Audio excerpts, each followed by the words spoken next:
What is this strange structure located right near Lexington Green here in Lexington, Massachusetts?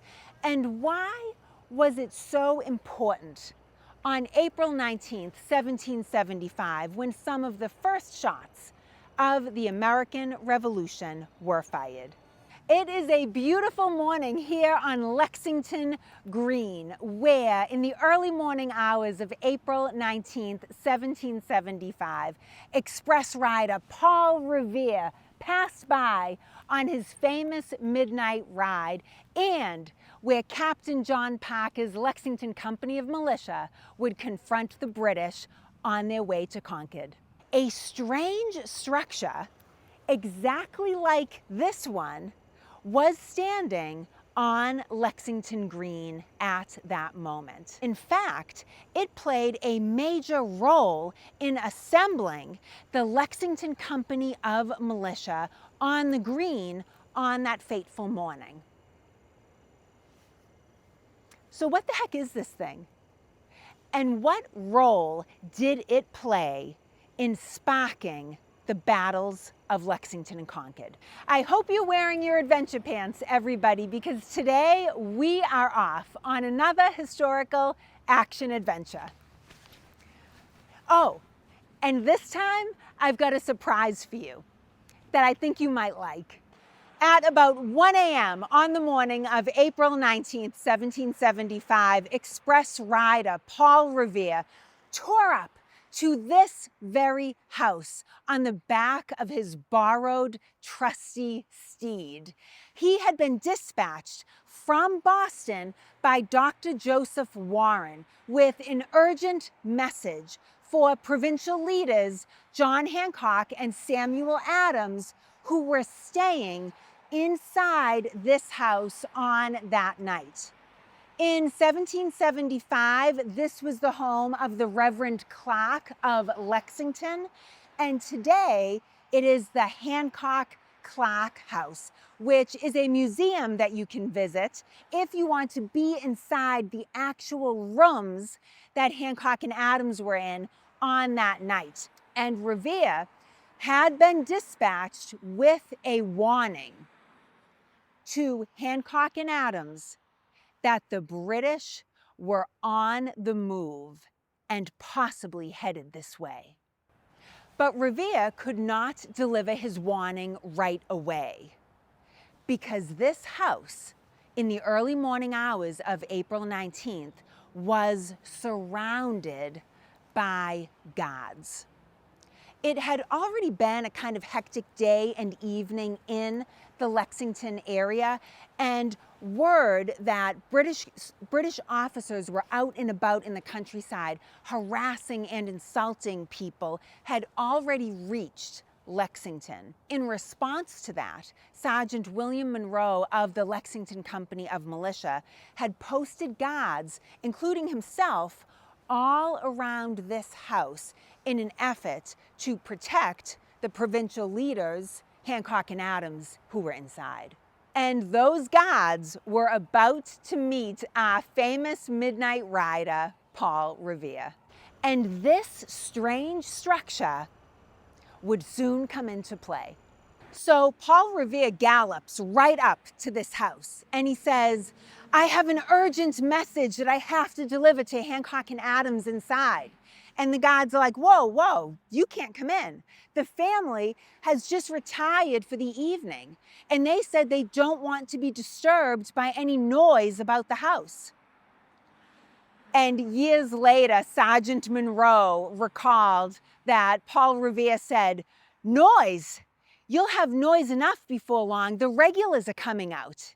So the guards relent, and they allow Paul Revere into the house, where he successfully delivers his message to Hancock and Adams inside.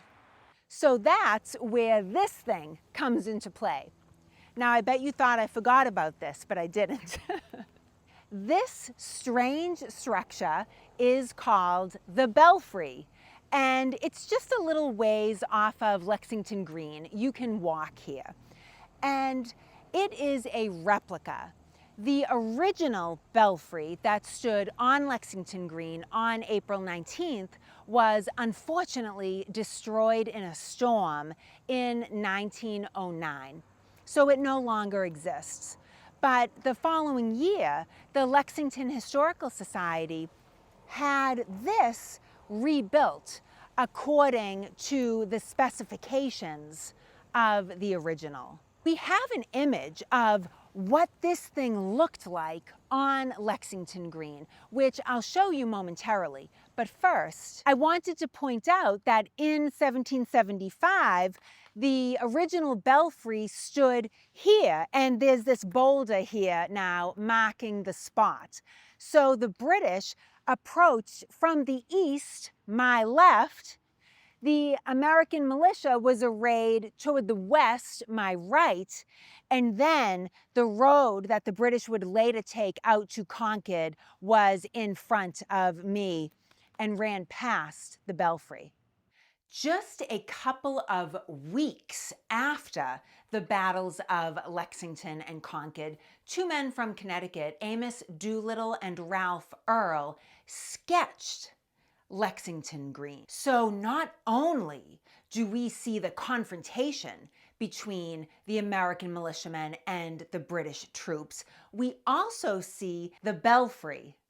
But here's the thing. You'll notice that the belfry is not located on Lexington Green anymore. It's now located up these stone steps. And you have to climb up these stone steps on a very harrowing journey in order to reach it.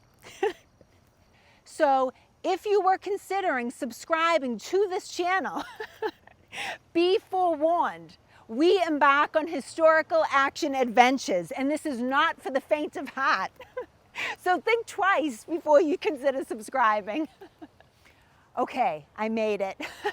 So we know what this structure looked like in 1775, and we know where it stood. And we know that it housed a bell. And this one also houses a bell, but it's not the original bell that rang on April 19th, 1775, although my understanding is that a piece of that bell still exists. But in 1775, this simple little wooden structure and the bell inside served as the alarm that helped to spark the battles of Lexington and Concord and set off the American Revolution. Which brings us back to Sergeant Monroe guarding Hancock and Adams here at the Clark House. Years later, Sergeant Monroe said that upon Revere's arrival, the alarm was given. And the bell inside the belfry, right here on Lexington Green, was rung, alerting members of the militia to gather here on the green. So in the early morning hours, in response to Revere's arrival and the news he carried, this bell was rung. And it literally woke people up out of their beds, alerting the militia to gather here on the green, which they did, to wait, to see if ultimately the British would show up, which they did before dawn, sparking the first shots of the American Revolution. So all of this brings me to the surprise that I have for you. A few weeks ago, I had been obsessing over the belfry and doing a lot of research on it, and I went to Lexington Green in order to shoot a video at the belfry, like this one. But when I got to Lexington, there was this huge ceremony going on the green, and I didn't know what it was. It turned out to be, by the way, the 200th commemoration of the Marquis de Lafayette's visit to Lexington in 1824.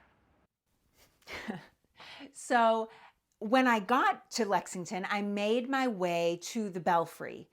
And when I got up there, there was only a man sitting up there alone, poised inside the belfry, ready, believe it or not, to ring the bell as part of the ceremony that was going on the green.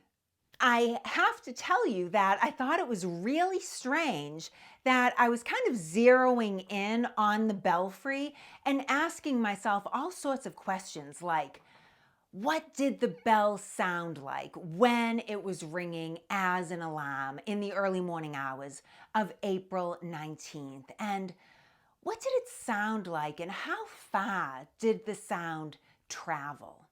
Just kind of trying to put all of us back into 1775 and sort of experience something of it on a sensory type level. And while I was up there with my camera, the signal came for the man to ring the bell. And he did. And so I want to share that awesome moment with all of you.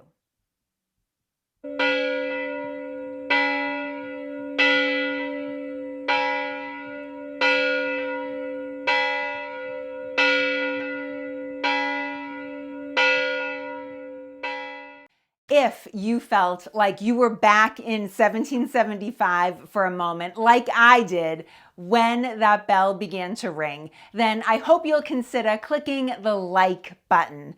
That tells YouTube that there is an audience for Revolutionary War content like mine, and it helps me get my research out to more people so I can continue bringing you the stories of the American Revolution. And who knows, maybe I will even be able to venture out of the Massachusetts area and hit some other historical sites and battlefields elsewhere in different regions of the country.